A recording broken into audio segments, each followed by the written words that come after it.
Good morning. It's Friday morning and Tom's working, so I need to find trouble to get into. So today we're going to can some beets. So let me show you how I'm doing this here. Let's bring you down here so you can see. My beets did not turn out very good at all in the garden.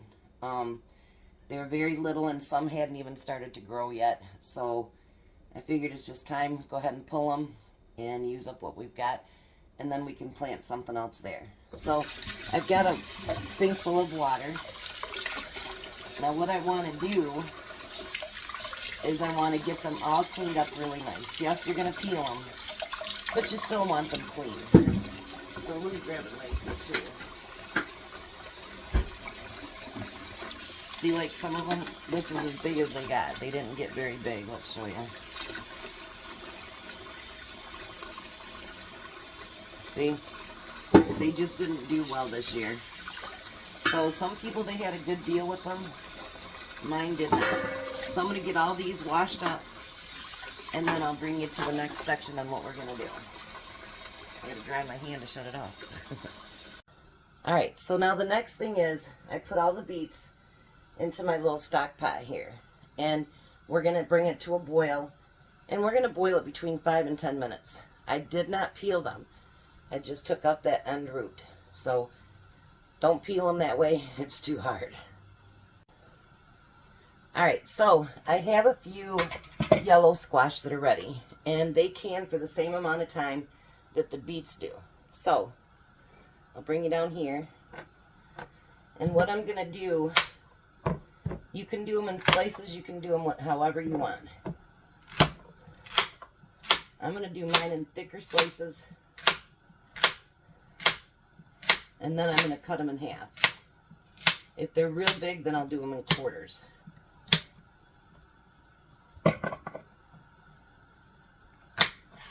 Because I want them to fit nicely in a jar, because I'm just going to do them in pints. Just like I would do my beets. I only have 4 of them, but no point in letting them go to waste. So I'm going to get all these bad boys cut up. They're already been washed. Get them all cut up and put them into the bowl. Alright, so the beets are not done. They're not boiled yet. They haven't even started to boil. So I figured, why not get the yellow squash canned up? I'm just going to use my hands without a lid there, because it's easier to fill.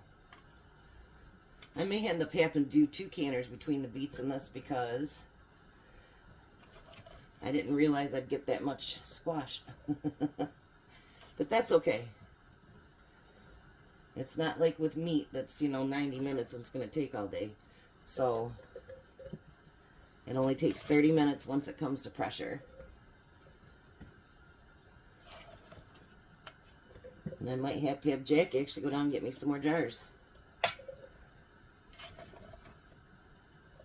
Because doing the squash was actually a last minute thing. I just looked at the table and I'm like, what am I going to do with that today?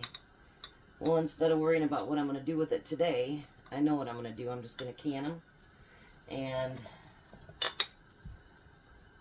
that way I have them in my long-term storage. Alright, so I'm just going to do those, and then I'll finish it up. So you're going to put half a teaspoon of salt in each one. It's a scant half teaspoon, because I don't like salt in my food like that. And then you're going to fill it up with water. Go all the way up to that inch head space.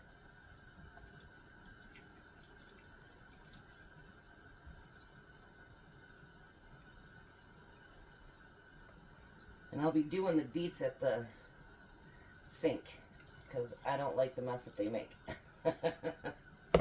Alright, so we got an inch of the head space in there. We want to make sure that we debubble, so I'm using my chopstick again for this. It's just a lot easier to try to get in there when you've got something a little bit smaller. Always make sure you debubble.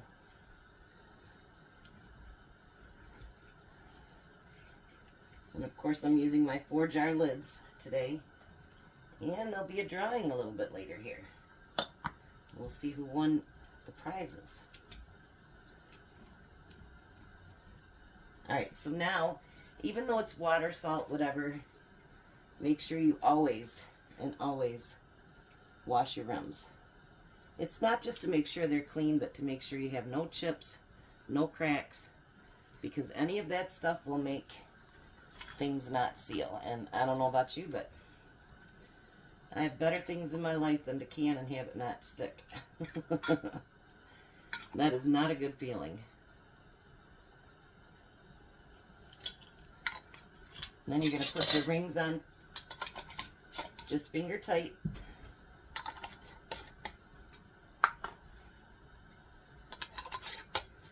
And then we'll end up putting them in the canner. Alrighty, so I'm going to finish these up and then we'll be back. Alright, so now the beets are done. The first thing you want to do is strain them. Look at how piping hot those are. And then you want to pop them into nice cold water. I'm going to add a little bit of more cold water to them, because I don't want to handle them as hot as they are when they first come out of that cooker. But if you look at some of these, if you do this, some of that skin will come right off. Amazing, huh? It works really good. So let me let these sit here for a few minutes and then I'll bring you right back. Now I might do mine just a little bit different than everybody else, but that's okay. We all have our own techniques on what we like to do. So let me find a bigger one here. What I do after they've been soaking is I cut off both ends. Because nobody wants that hard stuff in their beets. That's gross. So now what I do is I just take my fingers and I peel that. It comes right off. I mean, it's real simple. See how that just comes right off? And then the same thing that I strained them in, I put that in there. And then I'm going to come back and I'm going to rinse the sink back out and get it all cleaned up again. And then I'll show you what I do next. So actually these are so much easier than people think they are. They think because of the tough skin, it's going to take hours and hours and hours to do it. And actually it's not true. It's very simple. So let me finish getting all these peeled and I'll be right back. Okay, like I say, everybody does theirs different. As long as it's canned safely, that's fine. So what I do now, after I've got all of them peeled, I pour them back into the water. Clean water, of course, and the thing's been cleaned out. I'm going to rinse that off in there, because they're all clean.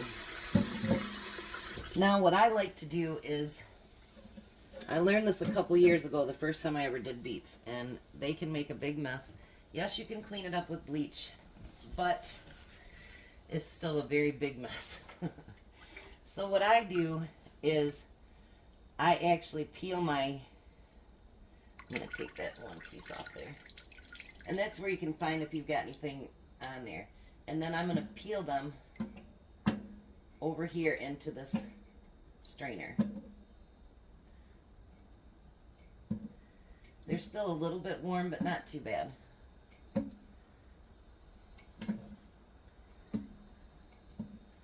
The big ones I kind of go every which way just so that I can cut them. So I'm going to cut them all like that and put them inside of here. And then I will be back. Alrighty. So I was hoping for some more than what I got this year, but I think we need to make that one bed another rung up because I don't think it's getting in there deep enough, if that makes sense. So we're going to go through and we're going to fill our pint jars. You could do it with a spoon, but I think with a spoon it breaks them up a little bit more, and I don't want them all broke up. I have them in the size pieces that I want, and so we'll do that.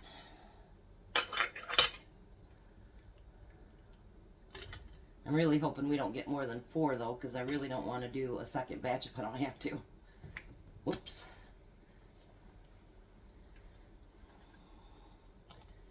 I just made a mess on the floor. Go figure. If I get really close on this, we'll have beets for dinner. So it isn't no big deal. If I don't have enough for a 5th one, then we'll just have some beets. Because these beets right now, they are ready. You could eat them.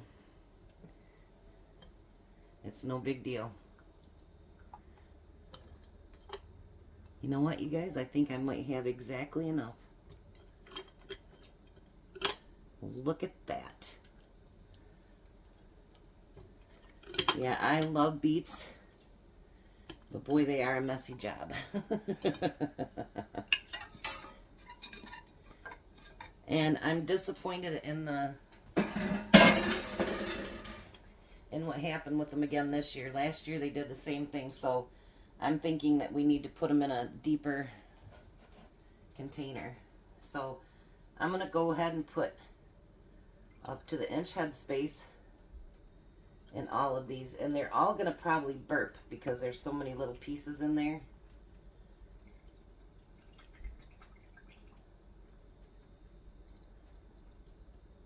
But look at that. I'll have 1 canner load. Now this one you're also going to put half a teaspoon of salt in there. You can use canning salt or you can use regular salt. Just do not use iodized salt. You cannot use iodized for canning. So now I'm going to debubble these. And if you notice, they're going to probably need more water. Because when you have things like this, that's one reason it's so important to debubble, is it has a lot of, see like that great big air pocket right there? Let me bring it up closer. See, there's a great big air pocket there. Stuff like that helps bacteria grow inside of your food. And believe me, you don't want bacteria growing in your food. That's not a good plan.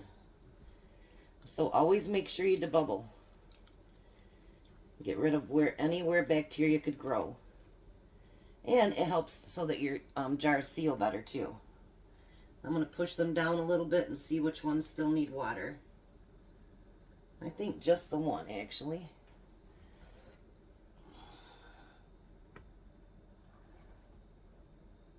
Put just a little bit more in that one. Not much.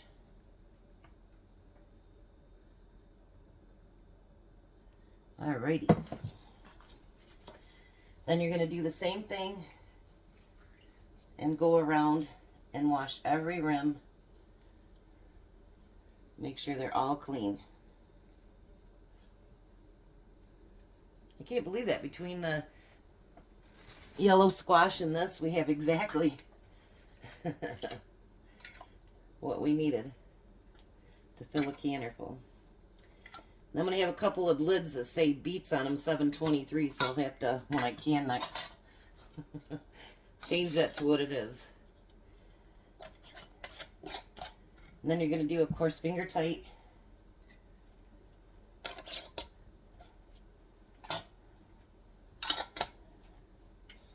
And then they're going to go in the canner.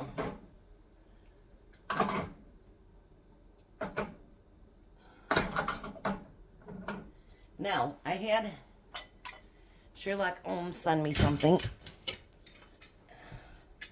She sent me some oil for, I'm going to turn my stove on and let it get started here. I'm going to turn it up on high. For my gaskets. So I'm actually going to try that today. It's the first time I've canned since I got it.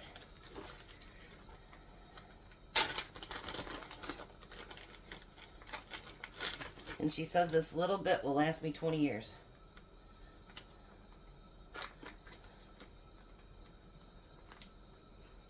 Wow.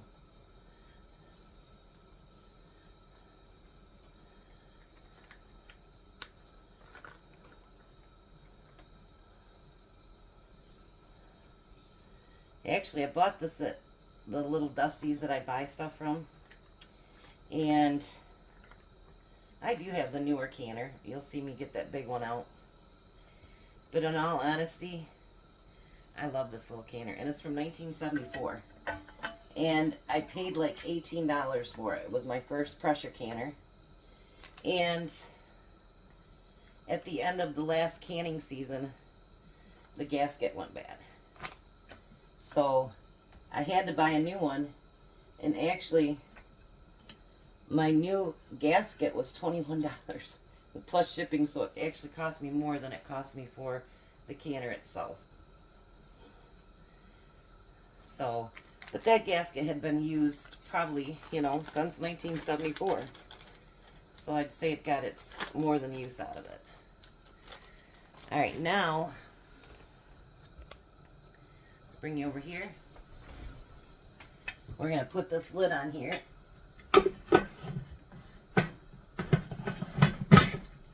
Oh, look how smooth that worked. She's right, that's great. So, I'm going to get this so it starts to steam out of this little hole here. And it's going to steam for 10 minutes. Once it does, I'm going to start my timer. For my level is 10 pounds. So I will let it vent for 10 minutes. Then I'll put my jiggler on there. And it will can for 30 minutes. And then we'll be back. Alrighty, so everything is done. And I use my 4jars canning lids. And look at how beautiful. Got the squash and the beets. And everything is sealed already. Don't go anywhere, because I remember something about a drawing. Make sure you stick around for that. Alright guys, so we've got our 4jars drawing to do today. So, the first thing that we're drawing for is the timer. Let me show you this cute little timer here. I just use it to can all the stuff that we needed. Alright, so I put in there the video, includes replies to comments, filter duplicates, 1 winner, 6 plus 2 is 8. Alright, so let's see who wins the timer. We'll start it over here. Laureen, you have won the timer. Alrighty. Can you do a second one?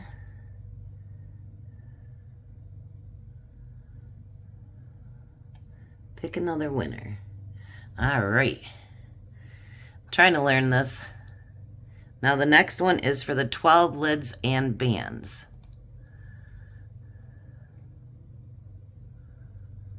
Nessa's Nook. You won the 12 lids and bands.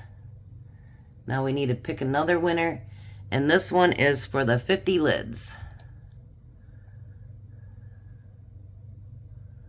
Mama Bees.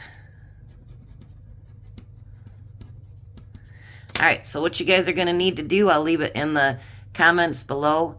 Email me your full name and address to citygirlhomestead2022@gmail.com.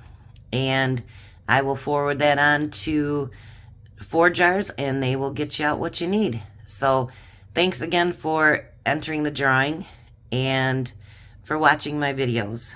And below you'll find a 10% link, Chris10, to be able to get 10% off of your 4jar lids. Once you go to them, you'll never switch. You guys have a wonderful and blessed day.